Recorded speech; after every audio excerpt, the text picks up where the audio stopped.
event is going to begin, right? Now, before I get down, I just need to clarify one particular point. I am not a comedian, right? I am a poet.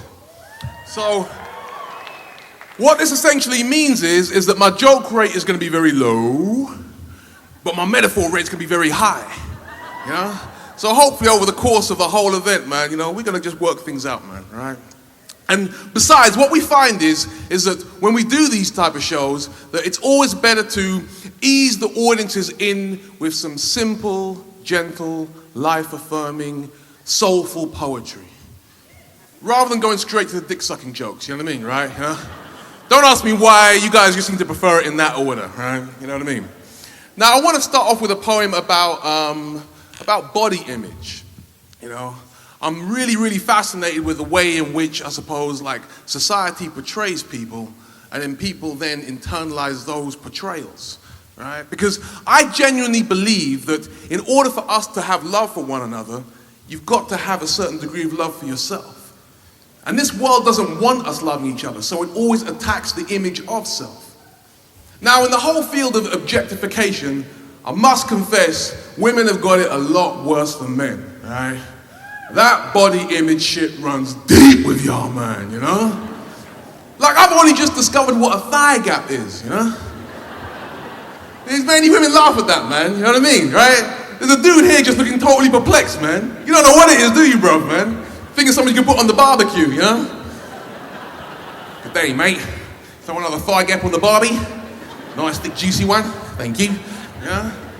So for the uninitiated Antipodeans, this is what some women in the UK are losing their fucking minds over, man. This is a thigh gap. Check this out. Apparently, if you got too much thigh here, and it meets and it don't leave a gap here, apparently your life's fucked. No, seriously, man, they had like a big meeting, a convention of all the heads of the fashion industry, and they got together with all these beauty experts, and they've all now decided that the thigh gap is now in. So ladies, unless you look like SpongeBob SquarePants, happiness just ain't for you, you know? But guys, we don't get attacked like that, do we, right? I mean, I'm not saying we don't have our own insecurities, right? But the media ain't on our backs like that, you know? Like, it was only just recently that magazines were discussing the delights of the dad bod. That's where they were saying that, like, some women like guys to have a little bit of chubbiness around the belly region because it makes them feel secure. So the six-pack is out and proper gut is in, you know? Exactly! You see what it does to a guy's self-esteem? You know what I mean? It makes you walk proud. Even a dude like Alf Stewart can just walk into a club with his head held high, you know? Don't hold back, ladies. It's just more of after love. Now let's get you down to the dungeon, you know? So, I think in order to, I suppose, like, cover this field, right, I call it the uncomfortable relationship which we have with ourselves. I wrote this poem which I'd like to share with you, which is entitled, Beauty and the Beast. The spotlight forms shadows. The widest of choices can seem narrow. There's too many strings in this archer's bow that can lead to directionless arrows. The turn of a tarot card scars the path that fate was dealt. That even the most beautiful amongst us all can still cast the mask to hate ourselves. We denigrate ourselves. We never embrace ourselves. We cook the food, serve the plate to reshape ourselves. So we wish to change ourselves. Secretly, escape ourselves. We're almost ashamed of the way that God chose to make ourselves. So I want my nose a little thinner, my figure a little fitter, my lips not too large or too small, my height about 3 inches bigger. Go figure.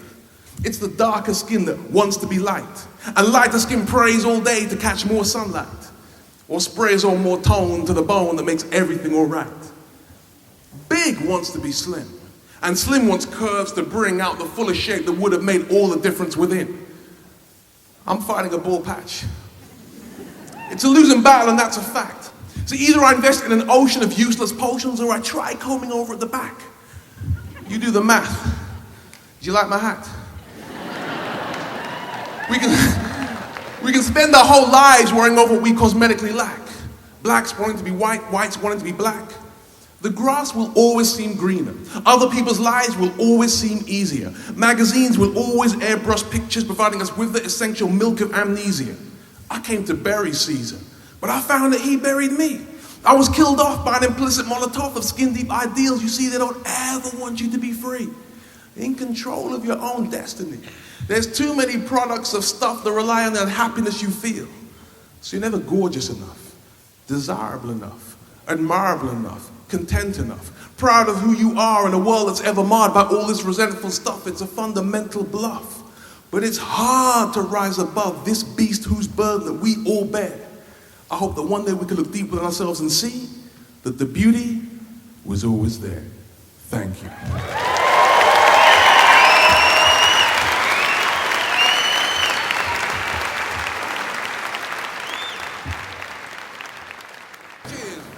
Wow.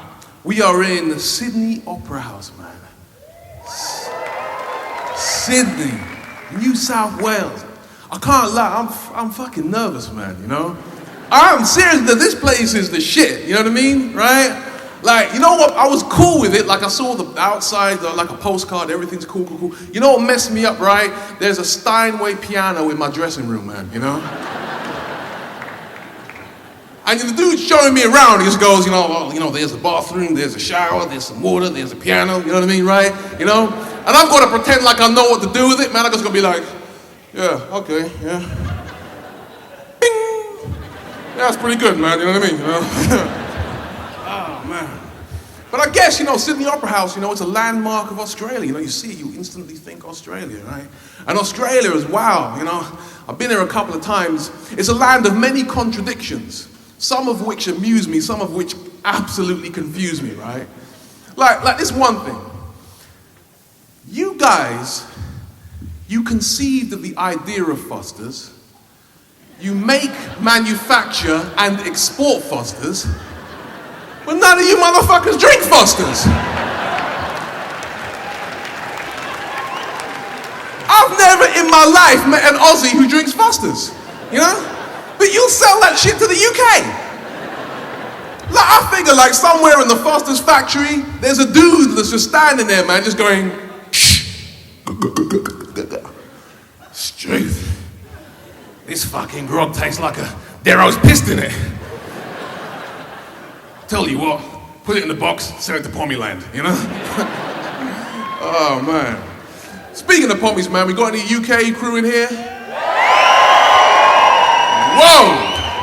That's deep, man. You know what I mean? Either you're enjoying the show or you're hiding from customs,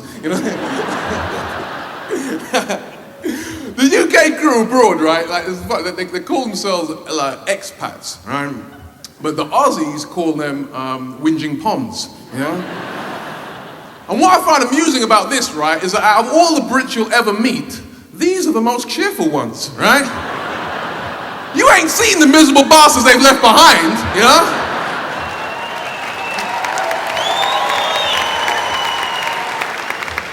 Every expat in here, right, has got either a friend, a family member, or an ex-co-worker who they pray never comes out here to visit them,